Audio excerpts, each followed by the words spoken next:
The OGs of this channel will know that this video is a remake, and I mean those who follow me from 2020. Anyone?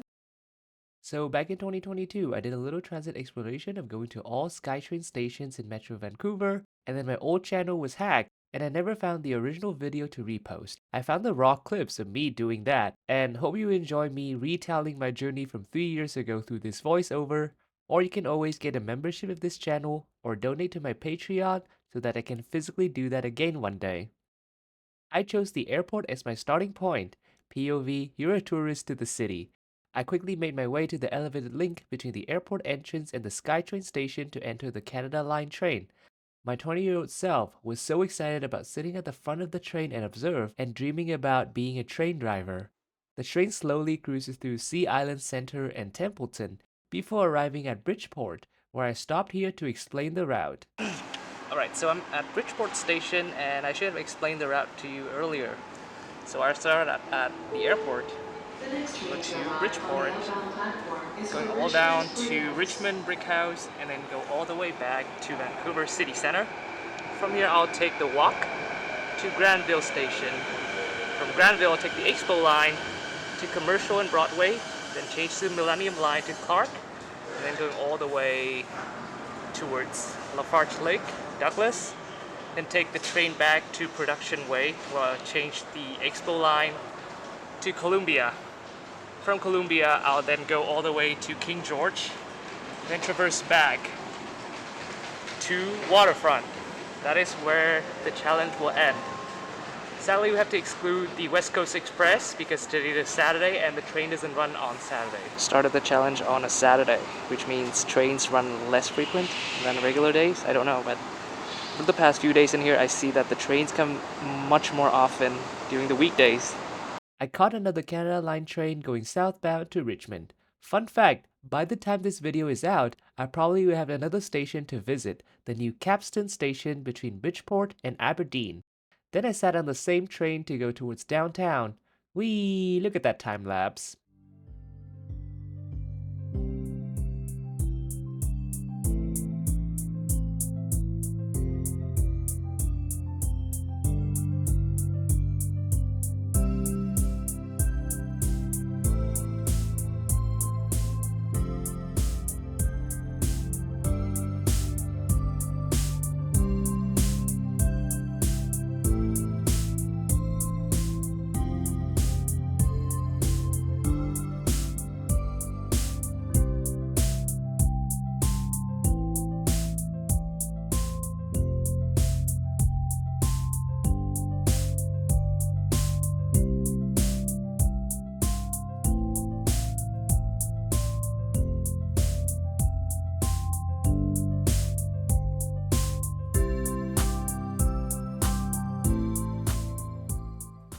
I got off at Vancouver City Centre Station and transferred to the Granville Station. I was expecting it to be a smooth transfer underground between the two stations, but that was too much to ask. The outbound Expo Line train then took me to the Commercial and Broadway station, which I felt like a maze to me at that time. I remember there was this comment left on my old video. I admit that I have skill issues, but if you need to easily navigate where you need to go, then the wayfinding must be clear and easy to follow as well. Edmonton Transit, take notes for the Churchill connector, please. I then took the Millenium Line to VCC Clark, but then changed the platform to go all the way to Lafarge Lake, Douglas, and hope you enjoyed this time lapse. Best part of editing this video.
The Millenium Line is being expanded to Kitsilano, going underneath Broadway Avenue, transferring with the Canada Line, and will eventually enter the UBC campus, but that's a long way to go.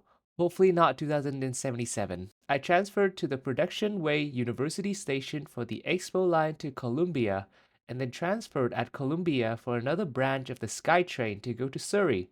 This bridge was super tall, but I figured that there are regulations about bridge height where there are so many ships travel underneath it on the Fraser River. Expo line will be expanded further outbound, all the way up to Langley. I then headed back to Waterfront, where the Expo line meets the Canada Line, the Sea Bus, and the West Coast Express. I clocked my journey at 3 hours and 15 minutes, though some people said that there is a much shorter way to do that. But do you want to hear more about rapid transit in the Vancouver area? I luckily had the chance to use the West Coast Express in a different visit later on, and the experience was superb. My only pet peeve with it is that it's only a commuter service, and TransLink can definitely make it a regional service with more trains distributed throughout the day between Waterfront and Mission. TransLink also has a network of rapid buses, which are express buses with long distances between stops, direct route with very few turns, and occasional transit infrastructures like dedicated lanes or queue jump lanes. Except for the R1 and R6 transferring together at Newton Exchange, no other lines actually intercept with one another. Route R1 runs from Guildford to Newton Exchange via King George Boulevard. R2 runs from Phipps Exchange to Marine Drive Exchange via Lonsdale Quay. R3 runs along Lougheed Highway to Haney Place. R4 runs from Joyce Collingwood Station to UBC via 41st Street. R5 runs from Burrard Station to Simon Fraser Valley University via Hastings Street, and R6 runs from Scott Road Station to Newton Exchange via Scott Road. The infrastructure provided for the bus stops is also pretty simple, just a pole with a stop name, a digital board with real-time information, and an occasional bench. I feel like these routes are majority for suburb-to-suburb connections, and they can be more connecting than this, which I'm going to demonstrate right now. I feel like a crucial rapid transit connection that Vancouver is missing is another rapid river crossing from Phipps Exchange to at least Hastings Street, but that can also expand further south to Gilmore or Joyce Collingwood Station. And it should be a light rail due to the higher capacity and speed, but that can take a long time. Two other crosstown connections that I see the viability is a connection from Langley to Newton Exchange, starting from the future 203rd Street station to Fraser Highway, 64th Avenue, and King George Boulevard. Given the lower density of housing in here, it can just be a bus rapid transit route R7. The other crosstown connection that I was looking at is a more distant one, connecting Richmond Brick House to Newton Exchange via Alderich Way, Westminster Highway, and 72 Avenue. Finally, Route R3 can have a second branch to go off Lougheed Highway to get to the Carvolth Exchange. Currently, Route R3 is running every 15 minutes. This branch may run every 20 minutes, along with the other branch also running every 20 minutes to create an every 10-minute headway for it between Coquitlam and Golden Ears Way, where it overlaps with the Carvolth branch. But the downside of this is the reduction in frequency between Coquitlam and Haney Place. I mostly focus my proposals on the suburbs, so if you have any ideas about improving rapid transit for the inner city, let me know below. Also, let me know what your thoughts are on the future of Metro Vancouver transit system. What do you think about my little Skytrain journey? I will see you in the next videos. In case you didn't know, my channel has super likes and members enabled. Join my channel to enjoy some exclusive updates on my future videos and participate in the brainstorming or scripting of the videos. I also would like to thank all supporters from Patreon and Buy Me a Coffee who helped keep this channel going. I appreciate any amount that you chip in, as they do help cover some expenses for these videos. See you soon!